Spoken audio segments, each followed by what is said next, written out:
गणेश लक्ष्मी की तस्वीरें छपवा दें फिर नोटों पर, क्योंकि केजरीवाल जी कह रहे हैं और उन्होंने अगर कुछ कहा है तो हो ही जाना चाहिए। देखिए, शेर से शुरुआत किया तो मैं अजर इनायती का एक शेर पढ़ता हूं। वो ताजा दम है शोभ दे दिखाते हुए, शोभ दे कहते हैं जादूगरी। वो ताजा दम है शोभ दे दिखाते हुए, आवाम थकने लगी तालियां बजाते हुए।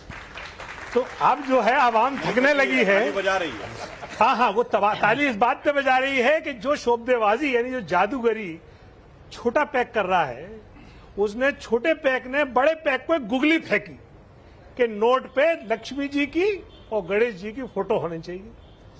बड़ा वाला फिक्स हो गया। मैं समझता हूं भारतीय जनता पार्टी के सबसे स्मार्ट प्रवक्ता है सुधांशु त्रिवेदी साहब, ये भी क्लियर नहीं कर सकते कि नोट पे गणेश जी की लक्ष्मी जी की पूजा फोटो होनी चाहिए या नहीं होनी चाहिए। ये अभी भी नहीं दे पाएंगे जवाब। तो इसे कहते हैं जादूगरी। अब आते हैं हम कि वो हजरत जब राजनीति में आए थे तो क्या कहते थे।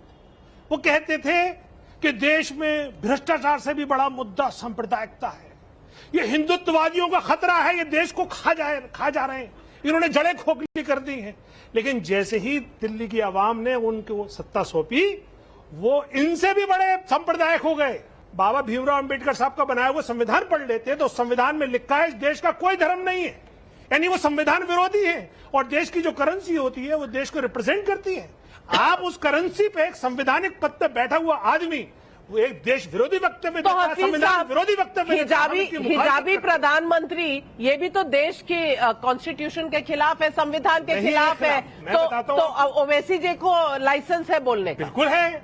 देखिए, उन्होंने इस बात पे कहा कि जब आप लोग खास तौर से राइट विंगर, जब ब्रिटेन के प्रधानमंत्री ऋषि सुनक साहब बनते हैं जो वहां की बहुत ही माइनॉरिटी में है और वहां की डेमोक्रेसी ने एक माइनॉरिटी को चुना प्रधानमंत्री, तब उनसे सवाल पूछा गया। हाँ, चुना तो तब उनसे सवाल पूछा गया कि भाई ये जो खुशियां मना रहे हैं, इन्हें तो सिर्फ हमने कल्पना की कि एक दिन हमारी जिंदगी के बाद एक दिन भारतवर्ष की भी प्रधानमंत्री हिजाबी महिला होगी, उसी के नाम से इसमें पेट में दर्द हो गया था। तो क्या इनको हक है कि ये ब्रिटेन की एक जो उन्होंने जो चुना है उस पर खुश होने का? सबसे पहले इन्हें अपने गिरबान में झांकना चाहिए। इन्हें इनका आचरण, इनका व्यवहार अपने देश की माइनॉरिटी के साथ क्या है। सुधांशु त्रिवेदी जी, आज आईना जो है वो हर तरफ जा रहा है, कंफ्यूज हो गया है कि कौन सा सच दिखा रहा है। नहीं, कंफ्यूज आ गए हैं।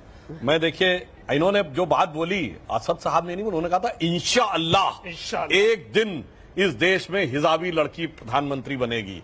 तो मैं पूछना चाहता हूं मोहतरम मजलिस, मुहाफिज़े इत्तेहादुल मुसलमीन, सरताज सेकुलर सियासत, आली जनाब असदुद्दीन ओवैसी, अल्हम्दुलिल्लाह पहले अपनी पार्टी में तो किसी को अध्यक्ष बनाओ, महिला को, हिजाबी महिला को। वो तो प्राइम मिनिस्टर की बात तो बाद में आएगी। और मैं एक फैक्ट भी बताना चाहता हूं, जो ये प्रचार किया जाता है, भाई आप तमाम मुस्लिम देशों की महिला प्रधानमंत्री को देखिए, अगल बगल में देखिए। बेनजीर भुट्टो को हिजाब में देखा था क्या? बेगम खालिदा जिया शेख हसीना कभी हिजाब में थी? इंडोनेशिया की प्राइम मिनिस्टर मेघावती सुकार्नो पुत्री, मजेदार बात है, मुस्लिम है, नाम है मेघावती सुकार्नो पुत्री, कभी हिजाब में नहीं थी। टर्की की तांसू सेलर, वो कभी हिजाब में नहीं थी। और मोहम्मद साहब के परिवार को अहले बहत कहते हैं, जिसका मुकाम सबसे ऊंचा है। मोहम्मद साहब की डायरेक्ट डिसेंडेंसी में सिर्फ शाह जॉर्डन का परिवार है और उनकी 4 या 5 बीवियां हैं, एक भी हिजाब में नहीं है। मतलब यहां मजे की बात यह है कि लोग कहते हैं नया मुल्ला प्याज ज्यादा खाता है। यहां तो जो मुल्ला नहीं है वो प्याज खा नहीं रहा, खिलवाने की भी कोशिश कर रहा है और उनसे बड़ा अपने को बनने की कोशिश कर रहा है। मैं जवाब देता हूं। देखिए, आपने और एक लाइन और प्रधानमंत्री का नाम लिया, ऋषि सुनक वाली भी। देखिए, ऋषि सुनक वहां बने तो हिंदू होने की वजह से नहीं बने, अपनी काबिलियत पे बने। यहां ये कह रहे हैं मुस्लिम होने की वजह से बना लो। ऋषि सुनक ओरिजिनली भारत के नहीं, वो तो गुजरावाला के रहने वाले थे। यानी पाकिस्तानी अगर हमसे लड़ते तो समझ में आता था, वो कहते हैं तो यहां के रहने वाले, वो तो कुछ बोल नहीं रहे हैं। कुछ गए गुजरे लोग यहां हैं जो इसमें बड़ा इंटरेस्टेड रहते हैं। अगर हमारी कोई अच्छी चीज दिख जाए, नहीं ये खराब कैसे थी, कोई कह दे बड़ा कुर्ता चमक रहा, अरे लो अभी मिट्टी लगा ली, कहां चमक रहा है देखो तो। मतलब कोई हिंदुओं में अच्छी चीज दिख जाए तो उसमें निगेटिव देखने में लग जाते हैं। देखिए, हमने पूरे देश को मुबारकबाद दी। हम खुद इससे गर्व से महसूस करते हैं कि एक भारतीय मूल का आदमी एक ब्रिटेन जैसे कंट्री का प्रधानमंत्री बना। लेकिन हम इनको आईना भी दिखाते हैं कि आपका आचरण क्या है। दूसरी बात, आज एक दैनिक भास्कर एक अखबार में खुश हुए, आप इससे सहमत हैं कि ये खुश हुए?